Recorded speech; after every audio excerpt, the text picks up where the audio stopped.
What's up, everyone? This is Shankar Pratap Singh, and you are watching SPS Astrology. Guys, आज मैं आपको बताने वाला हूं कि अगर आप बार बार किसी से सलाह मांगते हैं या अपनी कमियों को जानने की कोशिश करते हैं दूसरे के थ्रू, यानी आप जब अपने आप को प्रॉपर तरीके से समझ नहीं पाते हैं, अपने कार्यक्रम को, अपने कर्म को, अपनी योग्यता को जब प्रॉपर तरीके से समझ नहीं पाते हैं, अपने आप को जान नहीं पाते हैं, तो आप दूसरों से सलाह लेते हैं। दूसरों से सलाह लेना है तो बहुत आसान, लेकिन इससे होगा क्या? इससे आप और ज्यादा कंफ्यूज हो जाएंगे। तो यहां पर एक चीज समझने वाली यह है कि दूसरों की जो सलाह है वो हमारे काम की है नहीं। दूसरे लोग अपने एक्सपीरियंस को शो करते हैं, जो भी उनका एक्सपीरियंस रहा है वही चीज को वो आपको बताएंगे। कोई बोलेगा कि ये कर लो, कोई बोलेगा कि वो कर लो, तो आप क्या करेंगे? तो दूसरों से सलाह लेने के बाद आप और ज्यादा कंफ्यूज हो जाएंगे। तो ऐसे में आपको क्या करना चाहिए, और आपका जो कॉन्फिडेंस है वो इतना वीक क्यों है?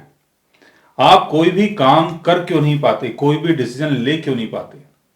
इसके पीछे की प्लेनेटरी वजह क्या है, उसको जानने की कोशिश करते हैं। और अगर हम कॉन्फिडेंस की बात कर रहे हैं, कर्म की बात कर रहे हैं, एक्सप्रेशन की बात कर रहे हैं, विल पावर की बात कर रहे हैं, तो उसके लिए हमें बर्थ चार्ट के फर्स्ट हाउस को देखना होगा, बिकॉज फर्स्ट हाउस रिप्रेजेंट करता है आपकी पर्सनैलिटी को।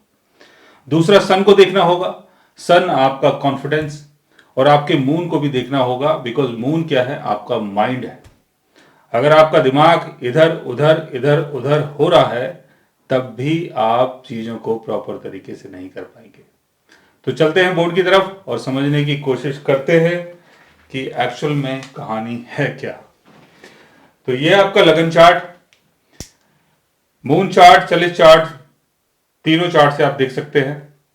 बट पहले हम लगन चार्ट की बात कर रहे हैं, और लगन चार्ट अगर आप देख रहे हैं तो चलित चार्ट को भी आप इसके साथ इंक्लूड कर सकते हैं, और मून चार्ट को भी आप देख सकते हो, बिकॉज वो आपका पर्सनल चार्ट है। तो लगन चार्ट में जो फर्स्ट हाउस है, फर्स्ट हाउस का लॉर्ड अगर वीक हो जाता है किसी भी कारण से, चाहे वो कंबस्ट हो, चाहे वो रेट्रोगेट हो, चाहे वो 6th house, 8th house, 12th house में हो, राहु शनि केतु के साथ हो, या राहु शनि का केतु का एस्पेक्ट फर्स्ट हाउस में पड़ रहा हो, या फर्स्ट हाउस के लॉर्ड के ऊपर पड़ रहा हो, या फर्स्ट हाउस का लॉर्ड राहु केतु शनि के साथ हो, 6th हाउस में हो, 8th हाउस में, 12th हाउस में हो, या कहीं भी हो। जैसे फर्स्ट हाउस का लॉर्ड मान लेते हैं कि यहां पर जेमिनी एसेंडेंट है, और फर्स्ट हाउस का लॉर्ड है मरकरी, और मरकरी केतु के साथ आपके सेकंड हाउस में है। मरकरी केतु के साथ सेकंड हाउस में है, 4 नंबर साइन के ऊपर। तो ये आपके कॉन्फिडेंस को बिगाड़ सकता है, क्योंकि आपको पता नहीं कि आपको एक्चुअल में करना क्या है। आप ऑल टाइम कंफ्यूज रहेंगे, सोचते रहेंगे, दूसरों से सलाह मांगेंगे। सेम इसी तरीके से फर्स्ट हाउस का लॉर्ड अगर 12th हाउस में हो, सैटर्न के साथ हो, कंबस्ट हो, रेट्रोगेट हो, 6th हाउस में हो, 8th हाउस में हो, केतु के साथ हो, राहु के साथ हो, शनि के साथ हो, या शनि का यहां पर एस्पेक्ट पड़ता हो, जैसे सैटर्न अगर यहां पर है, सैटर्न अगर यहां पर है, सैटर्न अगर यहां पर है, देख रहा है सैटर्न फर्स्ट हाउस को, या सैटर्न अगर यहां पर है तो फर्स्ट हाउस के लॉर्ड को देख रहा है, या सैटर्न अगर यहां पर है और फर्स्ट हाउस का लॉर्ड अगर मरकरी है तो इसको सैटर्न देख रहा है, तो ये आपके कॉन्फिडेंस को बिगाड़ सकता है। और इसके साथ साथ आपको सन की पोजीशन को भी देखना होगा। सन अगर आपके बर्थ चार्ट में लिब्रा साइन में है, 7 नंबर साइन में, जहां पर सन अपने डेबिलिटेशन में होता है, लिब्रा साइन में हो सन, यह सन लिब्रा साइन में नहीं है, अपने ओन साइन में है, लियो साइन में है, एरीज साइन में है, लेकिन केतु के साथ है। एरीज साइन में है लेकिन केतु के साथ है, और सैटर्न का एस्पेक्ट पड़ रहा है इसके ऊपर, तब भी आपके साथ ये चीजें हो सकती हैं। इसको मैंने सैटर्न बना दिया, सन बनाना चाहिए, तब भी आपके साथ ये सारी चीजें हो सकती हैं। अगर सन आपका वीक हो जाता है, और जो मैलेफिक प्लैनेट्स हैं जैसे सैटर्न, सैटर्न अगर यहां पर है और राहु अगर यहां पर है, और सन अगर आपका 10th हाउस में प्लेस्ड है, सैटर्न यहां पर है, राहु यहां पर है, पाप कर्तरी योग बन गया तो सन आपका दोनों तरफ से मैलेफिक प्लैनेट से घिर जाता है, तो ऐसे योग में भी सन आपका वीक हो जाता है और आपका जो कॉन्फिडेंस है वो भी वीक हो सकता है। मून मून अगर स्कॉर्पियो साइन में है, 8 नंबर साइन में है मून, कहीं भी है आपके वर्ष चार्ट में, 8 नंबर साइन में मून अपने डेबिलिटेशन में होगा, मून केतु के साथ है, केतु की प्लेसमेंट अगर यहां पर होती है या कहीं भी होती है, या मून के ऊपर केतु का एस्पेक्ट पड़ जाता है, जैसे केतु अगर यहां पर है और केतु का एस्पेक्ट मून के ऊपर पड़ रहा है, तब भी ये सारी चीजें आपके साथ हो सकती है।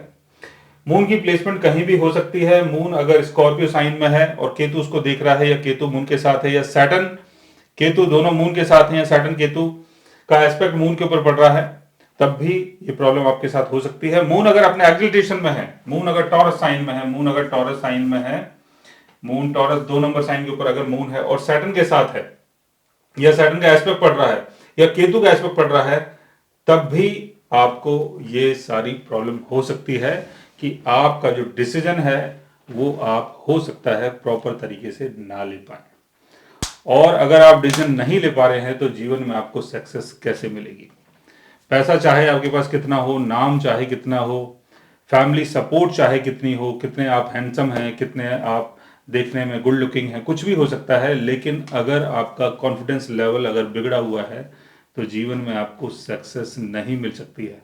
हाँ, वो किस्मत की बात है कि आपका 9th हाउस बहुत अच्छा है और आपका 4th हाउस बहुत अच्छा है, 5th हाउस बहुत अच्छा है, तो चीज़ें बैठे बैठाए मिल रही हैं।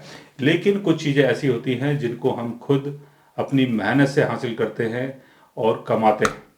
तो अगर आपके वर्ष चार्ट में भी कोई ऐसा योग बन रहा है और उस योग के बारे में अगर आप जानना चाहते हैं तो उसके लिए आप हमारे चैनल को सब्सक्राइब कर सकते हैं। और अगर आप हमसे बात करना चाहें, कंसल्ट करना चाहें, पर्सनली हमसे मिलना चाहें, तो आप हमारी वेबसाइट के थ्रू हमें मेल कर सकते हैं, मैसेज कर सकते हैं, और गाइज आप हमसे बात भी कर सकते हैं। और आजकल एसपीएस एस्ट्रोलॉजी का ऐप आ चुका है, आप ऐप डाउनलोड करके भी कंसल्टेंसी बुक कर सकते हैं। So guys take care, love you all and good bye.